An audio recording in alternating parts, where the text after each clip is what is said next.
Bonjour à tous, bienvenue sur Mosaïque. Aujourd'hui, vous avez rendez-vous avec l'actualité de toute la région et avec Raphaël Didier, économiste et enseignant qu'on retrouve aux côtés de Marianne Gabriel dans l'émission Entre les lignes. Mais tout de suite, la météo présentée par notre Miss Météo que vous connaissez bien maintenant, Sandrine. 31% des accidents du quotidien ont diverses origines. Assurance accident de la vie, la sécurité par tous les temps. Bonjour tout le monde, pour demain, le temps sera relativement clément. Les pluies orageuses de la nuit finissent par s'évacuer dans la matinée.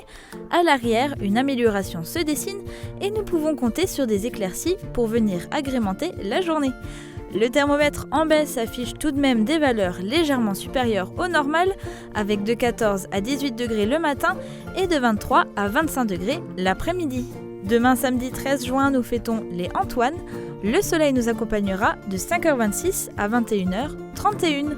Je vous souhaite à tous une excellente journée et vous retrouve dès demain. Je parraine un ami et tout le monde y gagne. Mon filleul, ma banque et moi. Au Crédit Mutuel, un client satisfait rayonne.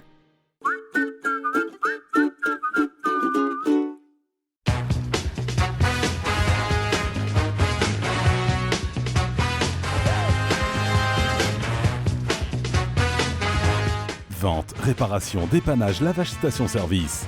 Les garages Schwind à Rohrbach et Sarreguemines.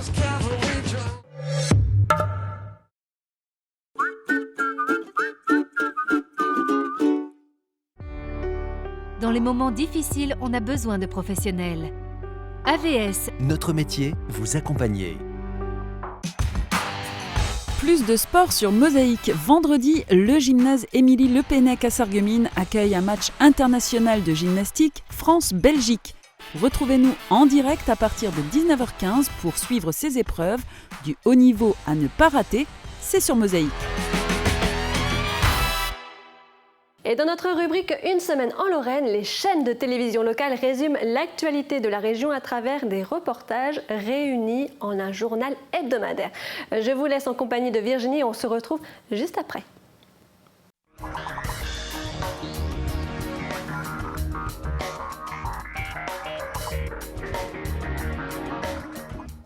Bonjour à toutes et à tous, merci de nous retrouver sur le plateau d'Une semaine en Lorraine. Comme chaque semaine, nous allons faire le tour de l'actualité de ces derniers jours grâce au reportage de vos télévisions locales avec au sommaire de cette émission la Color Run qui aura envahi et coloré les rues de Nancy, toujours dans la bonne humeur.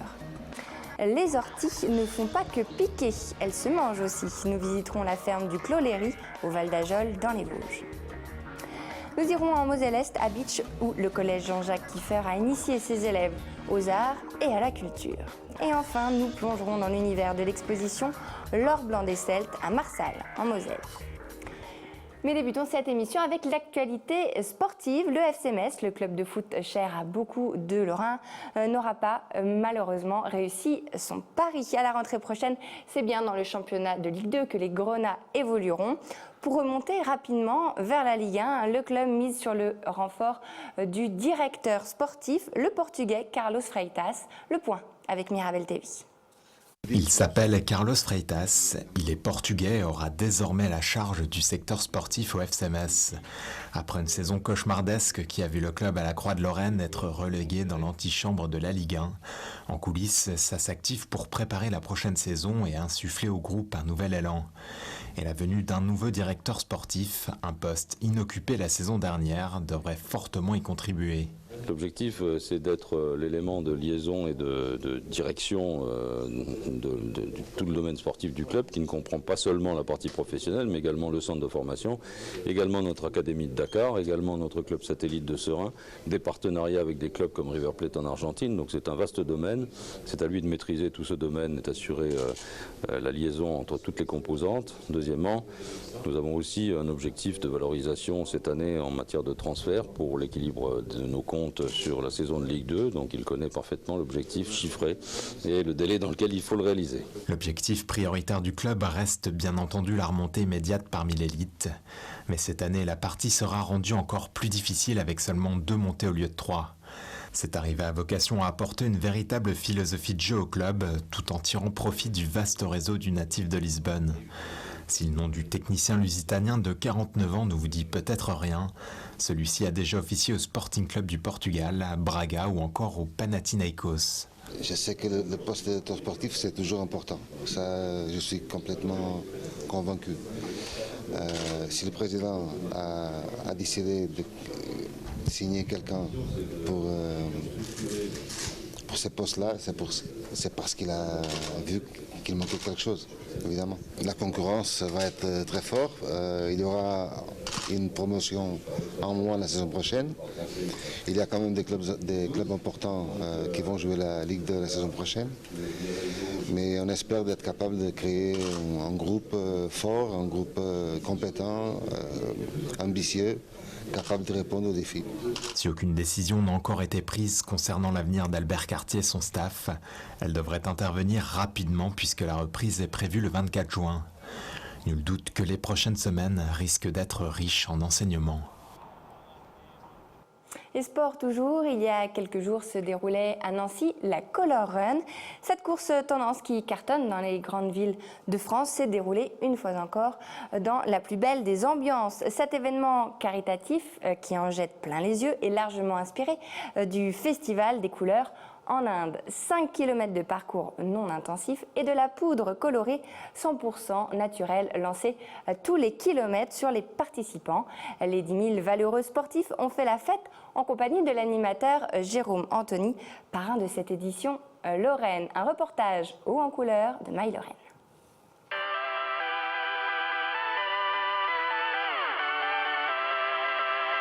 On est prêt, on va leur mettre la pâtée.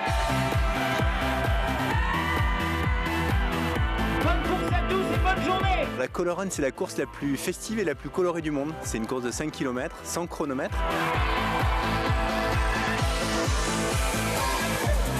Et en fait, tous les kilomètres, vous êtes colorés. Donc l'idée, c'est de partir en blanc et de finir la course le plus coloré possible. Et on finit par un festival de 4 heures avec notre partenaire Énergie ici, où là aussi, on fait des lancers de couleurs pour que la fête soit plus belle. Je parraine la Color Run parce que c'est une opération déjà que j'aime beaucoup et qu'on suit depuis quelques années, qui est colorée, sympathique, qui réunit les familles, les amis. Et surtout parce qu'en fin de course, il y a une association qui s'appelle l'APSEM qui va recevoir un chèque de 10 000 €. Donc c'est surtout pour ça que je suis là, pour soutenir cette association et leur remettre le chèque en fin de course. On va traverser la ville, on va sur la place Tannes, on va traverser le parc de la Pépinière. C'est aussi un élément important pour nous quand on fait les choix des villes pour l'événement. Franchement, c'était vraiment cool. Voilà, l'ambiance, c'est pas la performance, c'est vraiment l'ambiance. Le but, c'est pas de faire du temps, c'est de rigoler. De rigoler, quoi. Ouais, c'est clair. À chaque stop, s'arrêter, bien colorer, rentrer chez soi comme ça, quoi. Que c'est pour la cause, on a choisi de le faire. Voilà. C'est au niveau du rose que ça a vraiment bastonné au niveau de la couleur. Ouais, grave. Ouais.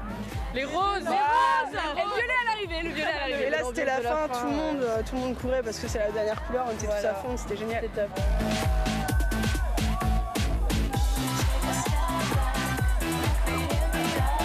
Il y a 10 000 personnes ici, ce qui est quand même, tout le monde nous disait 10 000, ça va pas être forcément facile ici à Nancy, on l'a jamais fait, donc c'est quelque chose, nous, qu'on avait proposé à la ville, on pensait qu'il y avait vraiment le potentiel pour le faire, donc on est ravis déjà que les Nancéens et les Nancéennes aient répondu présent.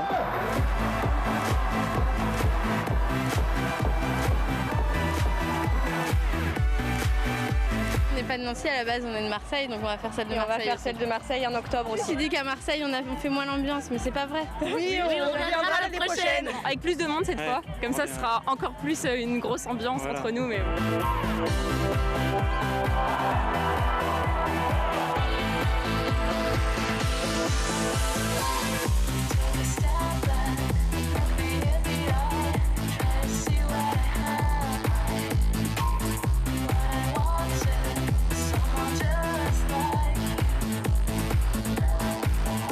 Pour le moment, parlons nature et plus particulièrement d'orties. Nous les détestons lorsqu'elles se frottent à nos jambes, mais savez-vous que l'on peut les déguster? Visite de la ferme du Cloléry au Val d'Ajol dans les Vosges qui produit et transforme cette plante médicinale très bonne pour la santé. Reportage Vosges Télévisions. Chaque année, elle prolifère dans les jardins, les champs et sa piqûre est particulièrement désagréable. Mais ici, au Cloléry, sur les hauteurs du Val d'Ajol, lorsqu'elle envahit les parcelles, c'est une bonne nouvelle. Nicole Annie et son père récoltent et transforment ici les orties depuis 2006, une coutume très courante en Suisse, leur pays d'origine, d'où une connaissance très approfondie de cette plante. Bon, ça c'est le mâle et ça c'est la femelle qui n'a pas encore fleuri. Mais elle va fleurir aussi et en fait elle va avoir les graines qui sont tout violets. Et la femelle aussi on les reconnaît bien. Le mâle il a une tige verte, la femelle une tige violet. Dans cette ferme, on cueille uniquement les mâles, armés de gants bien sûr, et la récolte se fait de mai à novembre car l'avantage avec les orties c'est qu'elles repoussent toutes les 6 semaines environ. Une fois coupées, il faut séparer les tiges des feuilles, seules ces dernières sont comestibles. Oui, vous avez bien entendu, cela se mange. On les voit bien là, les petites poils. Et donc si on les touche, ça les casse tout de suite. Et on a l'acide fluorique qui sort, c'est ça qui nous brûle. Voilà. Donc si on les met dans du vinaigre, bien mélangé dedans, ça tue toutes les petites poils et on peut les manger. Une salade d'orties fraîches. Donc, et on a plein de vitamine C. L'ortie est très riche en minéraux, donc surtout en fer, magnésium, calcium, phosphore. C'est bon pour nettoyer les toxines du sang et c'est bon contre l'arthrose et le rhumatisme. Une fois cuites, les orties se déclinent sous presque toutes les formes, en gelée, en soupe, en vinaigre ou simplement dans une quiche ou une salade. Dégustations et stages gastronomiques sont d'ailleurs proposés au domaine du Cloléry. Longtemps délaissées, les orties semblent bien faire leur retour dans nos cuisines. La seconde partie de cette émission est consacrée à l'art et à la culture. D'ailleurs, la semaine dernière, le collège Jean-Jacques Kieffer de Bitche en Moselle-Est a proposé à tous ses élèves une journée consacrée à cet univers. Tous les élèves de toutes les classes ont profité d'un programme riche, musique, opéra, témoignages historiques ou encore initiation à la bande dessinée, un bagage culturel artistique qui peut-être suscitera des vocations. Reportage TV Cristal. Vendredi dernier, les élèves du collège Jean-Jacques Kieffer ne se sont pas rendus en classe pour plancher sur un exercice de mathématiques ou encore sur une dissertation d'histoire, mais pour participer à la journée consacrée aux arts et à la culture. Pour chaque niveau, un programme différent. Pour les 6e, les activités étaient portées sur l'opéra, notamment avec la rencontre d'une chanteuse lyrique. Les 5e ont participé à un concours du meilleur binôme pâtissier avec comme mission une charlotte aux fruits ou encore un atelier de bande dessinée à la médiathèque. Un spectacle sur Maupassant était destiné aux élèves de 4e et une rencontre témoignage avec un malgré nous a été programmée pour les 3e. Alors on a essayé d'ancrer toutes les activités dans le cadre des programmes et en particulièrement du projet donc le PEAC, le projet de parcours d'éducation artistique et culturelle. Et donc on a essayé de cadrer toutes les activités par rapport à ce champ qui nous est demandé. C'est-à-dire à la fois des connaissances, des rencontres et de la pratique. Donc on a essayé de faire jouer ces trois entités-là, si vous voulez. L'équipe pédagogique a été également épaulée par l'association des parents d'élèves. Après plusieurs mois de préparation et de recherche d'intervenants extérieurs, une quinzaine d'ateliers a été proposée aux élèves avec pour ambition de favoriser l'accès de tous les élèves à l'art à travers l'acquisition d'une culture artistique personnelle. C'est la première fois qu'on le fait sous cette forme. Auparavant, on avait quelques actions qui étaient disséminées tout au long de l'année et cette année, on a décidé de se concentrer sur une journée pour nous assurer que tous les élèves puissent bénéficier de l'ensemble des activités. Et donc ça fait maintenant plusieurs mois qu'avec les deux référents culturels, nous sommes penchés sur les thèmes et qu'on s'est mis à rechercher des troupes ou des acteurs ou des intervenants d'une manière générale. À l'issue d'un premier bilan, le principal du collège envisagerait de reconduire cette journée dédiée aux arts et à la culture l'année prochaine avec certainement de nouveaux ateliers et thèmes.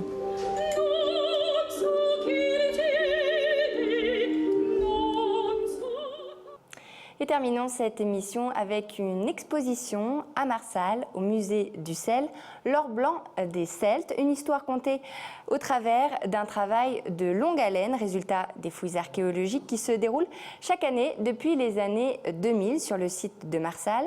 L'objectif de cette exposition est de présenter 10 années de découvertes archéologiques dans la vallée de la Seille. Ces fouilles ont ainsi permis la découverte d'un mobilier archéologique très riche et d'avoir une connaissance unique de l'environnement du Saulnois durant la proto-histoire. Tout un programme que nous propose Mirabel TV. C'est le sel qui a fait il y a plus de 3000 ans la prospérité de Marsal, aujourd'hui 300 habitants. Il fallait bien une exposition pour conter son histoire, proposer au grand public ces fouilles archéologiques qui ont permis depuis plus d'un siècle d'exhumer des pièces uniques, instruments pour extraire et travailler le sel mais aussi céramique et bijoux précieux.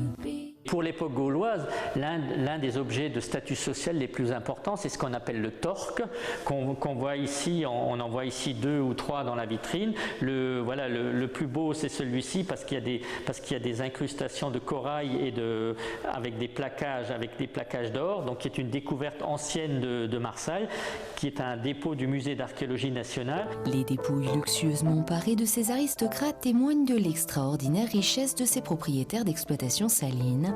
Le sel, un or blanc pour les Celtes, car à cette époque, le sel est une source de richesse. Le sel, c'est vraiment quelque chose d'indispensable pour la vie des personnes, pour les animaux, pour la conservation des aliments. Il ne faut pas oublier que c'était le seul moyen de conserver les aliments. Et ceux qui contrôlaient donc cette richesse, qui contrôlaient la production de sel, avaient également le pouvoir.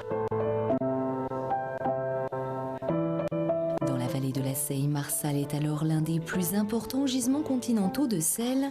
Les Celtes développent alors son exploitation à grande échelle, comme en témoignent encore ses vestiges ou l'érosion du paysage.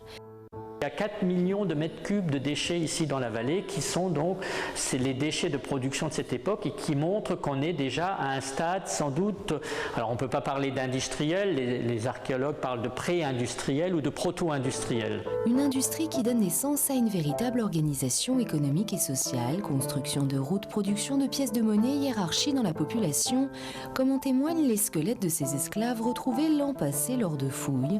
Le sel façonne profondément la communauté. Une histoire peu connue que dévoile au grand public cette exposition, l'or blanc des Celtes. Une semaine en Lorraine, c'est déjà terminé. Merci de nous avoir suivis et de nous être aussi fidèles. On se donne rendez-vous la semaine prochaine.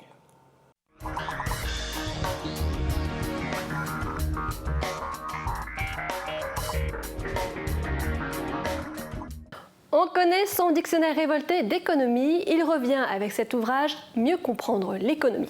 Raphaël Didier, économiste et enseignant, apporte un éclairage là où l'opacité d'un vocabulaire qui manie l'art de la confusion est à l'origine de nombreuses idées reçues. Un ouvrage avisé qui invite à porter un regard plus critique sur le monde de l'économie et des finances. C'est à découvrir tout de suite dans Entre les lignes, une émission animée par Marianne Gabriel. Avec Virch Menuiserie, votre maison devient tendance.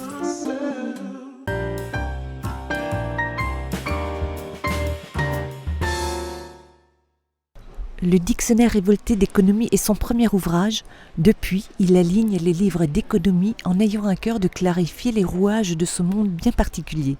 En attestent certains de ses titres, les grands mécanismes de l'économie en clair, les marchés financiers en clair, le capitalisme en clair. Sans vouloir dire qu'on nous enfume, Raphaël Didier aime à mettre les points sur les i et éveiller l'esprit critique de ses lecteurs et auditeurs. Enseignant à l'ICN à Nancy, il communique sa passion en animant de nombreuses conférences et ateliers au sein des universités populaires et des universités du temps libre. Bonjour à tous.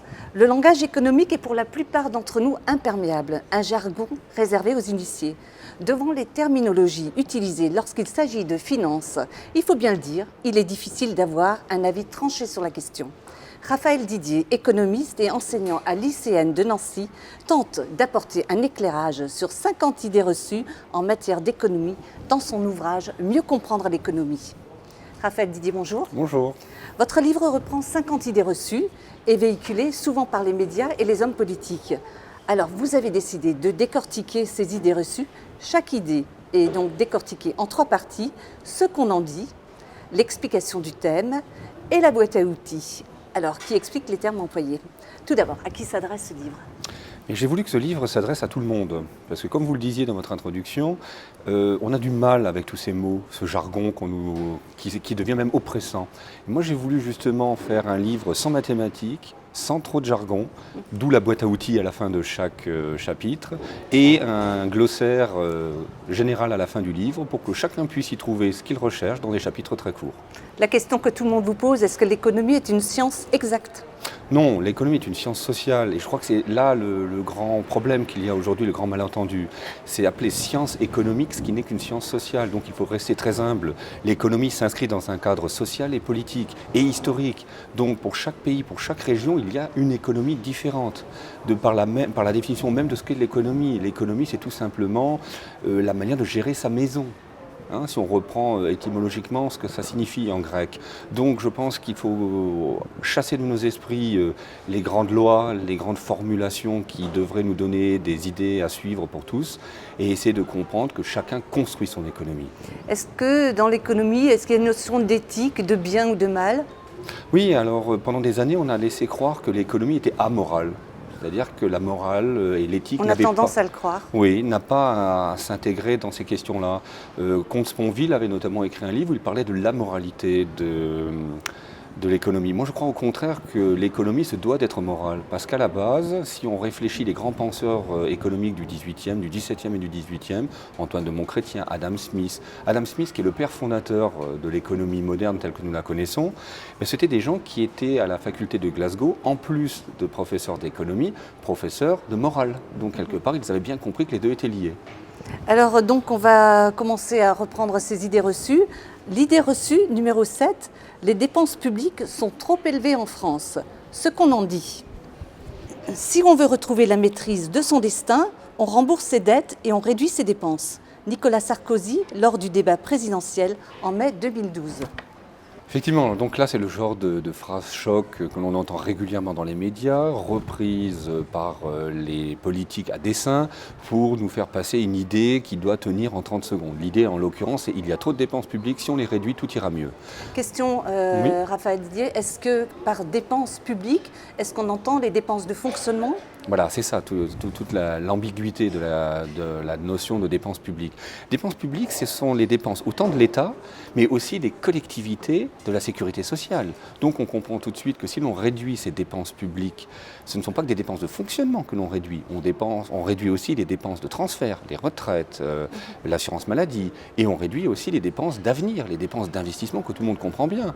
Et donc on arrive évidemment rapidement à une situation où quand on aura comprimé au maximum le fonctionnement, on va passer, ce qui est le cas depuis quelques années dans tous les pays, aux dépenses d'investissement, et c'est l'avenir que l'on hypothèque pour nos enfants. Est-ce que quand on parle de dépenses publiques, on a l'impression qu'on réduit la dette publique? Est-ce que c'est vrai? Alors cet enchaînement-là, c'est l'enchaînement le plus pernicieux qui soit. C'est celui qui nous laisse entendre que moins de dépenses, comme pour un ménage, dit-on, va créer moins d'endettement. Or, il n'en est rien. Un État n'est pas un ménage, tout simplement parce que l'État transfère du pouvoir d'achat à d'autres. Quand l'État n'a pas vocation à faire de l'argent, il n'a pas vocation à être rentable, il a vocation à créer des services pour la population. Eh bien, c'est ça. C'est qu'on va créer, en fait, quand on est un État quelconque, que ce soit la Grèce ou la France, du reste, ou même l'Allemagne, on va créer des services qui sont utiles pour la population et cela doit entraîner l'économie du futur, donc la croissance. Et si ces dépenses-là sont utiles, eh bien, elles peuvent même aider à réduire la dépense, la dette publique dans l'avenir, parce que tout simplement, on aura créé des choses productives, ce qui nous manque d'ailleurs le plus en ce moment en Europe. Alors dans un pays qui ne frappe plus la monnaie comme la France aujourd'hui et comme tous les pays européens, sauf l'Angleterre, comment est-ce qu'on peut parler d'économie nationale ? Alors c'est intéressant ce que vous dites. Ça montre d'ailleurs qu'on a un problème entre la zone euro à 19 pays qui partagent une monnaie unique, l'euro, et l'Union européenne à 28, où il y a des pays qui n'ont pas l'euro et qui n'ont pas vocation à l'avoir. Donc effectivement, il y a des États-nations, qu'on le veuille ou non, et la citoyenneté européenne promise par Maastricht a du mal à se mettre en place, puisque avant toute chose, quand vous demandez à un Européen « Qu'êtes-vous » il vous répond « Je suis allemand, je suis anglais, je suis écossais ». Vous voyez que la question s'était posée d'ailleurs en ces termes dans le Royaume-Uni, et avant d'être dans un ensemble plus grand qui est l'euro. Je pense que c'est toute l'ambiguïté, toute la difficulté à intégrer une monnaie unique, peut-être étant allé trop vite vers un ensemble aussi grand. Alors on va passer à l'idée reçue numéro 22. L'Allemagne est un modèle économique pour l'Europe. Ce qu'on en dit. Il y a une sorte de déséquilibre parce que le modèle allemand est très typé et bien partagé par la population, contrairement à la France où il n'y a pas autant de cohésion sociale. Pascal Lamy, directeur général de l'OMC, jeudi 20 décembre au Conservatoire national des arts et métiers. Alors là, je crois qu'on a touché, pour nous qui sommes frontaliers, la grande idée reçue qui s'avère être souvent une contre-vérité. C'est-à-dire que l'Allemagne a, comme je l'explique dans le livre, de très bons éléments productifs, d'ailleurs que nous connaissons tous. Nous savons que les usines en Allemagne tournent très bien, mais il ne faut pas oublier que de manière différente, il ne faut pas oublier de parler de social et politique. Et en Allemagne, le vrai problème aujourd'hui, c'est la pauvreté. On a baissé les salaires dans les services tout en gardant des salaires très élevés dans l'industrie. Ce qui fait que quand on regarde autour de nous dans l'industrie, on se dit ils ont de bons salaires, tout va bien, mais dans les services, on connaît les mini-jobs, on connaît tous ces problèmes-là, à 450 € par mois notamment, sans cotisation sociale. Donc le jour où vous arrivez à la retraite, qu'est-ce qui va se passer pour vous? On a une enquête qui est parue il y a quelque temps qui nous donnait 12,5 millions de personnes pauvres en Allemagne sur 80 millions. Vous vous rendez compte, c'est énorme, avec une augmentation 3 fois supérieure à celle de la France sur les 5 dernières années. C'est-à-dire que cette richesse apparente va de pair avec une plus grande précarisation, une pauvreté dans les services. Donc attention, comme je le disais au début, l'économie n'est pas une science. On ne peut pas prendre un modèle extérieur et le rapatrier chez nous en disant nous allons faire la même chose. Nous n'avons pas la même histoire, le même vécu. L'État américain comme l'État allemand est un État fédéral. Nous sommes un État, qu'on le veuille ou non, jacobin. Et ils ont instauré le SMIC. Et ils ont instauré le SMIC, ça veut dire qu'eux aussi se rendent compte que cet état de pauvreté est dû à des salaires trop faibles. Et ils ont instauré effectivement 8,50 € minimum de l'heure, ce qui montre qu'ils ont pris une idée française, puisque l'invention du SMIC, c'est nous. Pourquoi la croissance a du mal à décoller en France ? Elle a du mal à décoller partout, en fait, disons-le clairement. Parce que quand on dit qu'en Allemagne ou dans d'autres pays comme au Luxembourg, il y a de la croissance, c'est 1,5%. 1,5%. Ceux de la génération 70 ont connu une croissance à 4-5%. Donc autant dire que la croissance n'est plus le bon indicateur. Il y a même de grands économistes aujourd'hui, dont des conseillers de Barack Obama, qui ont fait paraître des articles très importants en économie, en termes académiques, qui montrent qu'on devra peut-être même compter avec une absence de croissance à tout jamais. La croissance était peut-être tout simplement, j'ai envie de dire, l'épiphénomène qui a duré 2 siècles et qui ne reviendra jamais. Je rappelle que jusqu'au XVIIIe siècle, il n'y a pas de croissance dans le monde. La croissance ne vient qu'après, mais avec tout son lot de problèmes écologiques, humains et tout simplement de soutenabilité. Est-ce qu'on ne confond pas parfois économie et finance ? C'est tout le problème, c'est-à-dire qu'aujourd'hui, on a l'impression, surtout depuis une trentaine d'années, depuis la libéralisation des marchés financiers, que dès qu'on parle d'économie, c'est forcément la bourse, c'est forcément les banques, puisqu'on a l'impression que tout passe à travers les lois de la finance. Or, malheureusement, il ne faut pas oublier que l'enchaînement logique, c'est une finance au service du financement de l'économie réelle, c'est-à-dire de nos entreprises, des ménages qui veulent acheter une maison. C'est dans ce sens-là qu'on devrait normalement avoir une finance qui sert les intérêts. Or, qu'est-ce qu'on fait ces derniers temps? On laisse une finance s'autonomiser au point où la finance est devenue une sorte de corps à part qui englobe et qui phagocyte quelque part l'économie. Et c'est vrai qu'aujourd'hui, on entend parler de finance comme si la finance était l'équivalent de l'économie. Or, ce n'est pas vrai du tout. Raphaël Didier, est-ce qu'il est possible de revenir au franc ? Alors, le franc tel qu'on l'a connu, non, mais il y a d'autres possibilités, oui, de revenir à des monnaies nationales. Et je pense quand même que la question va se poser avec insistance, puisqu'on voit les problèmes qu'il y a dans beaucoup de pays. Alors, on parle souvent de la Grèce, mais il faudrait parler de l'Espagne, il faudrait parler du Portugal, de l'Italie qui va très mal. Donc, je pense qu'à un moment ou à un autre, la question d'un changement de monnaie, notamment de la monnaie unique, va se poser, peut-être même sa pérennité. Donc, revenir à une monnaie nationale, à des monnaies nationales, est une question sur le tapis et je pense qu'elle va revenir très rapidement sur le devant de la scène à la rentrée. Votre livre est publié chez Ellipse, Mieux comprendre l'économie, 50 idées reçues décortiquées. Raphaël Didier, merci beaucoup d'avoir accepté cette invitation. Merci. À très bientôt entre les lignes.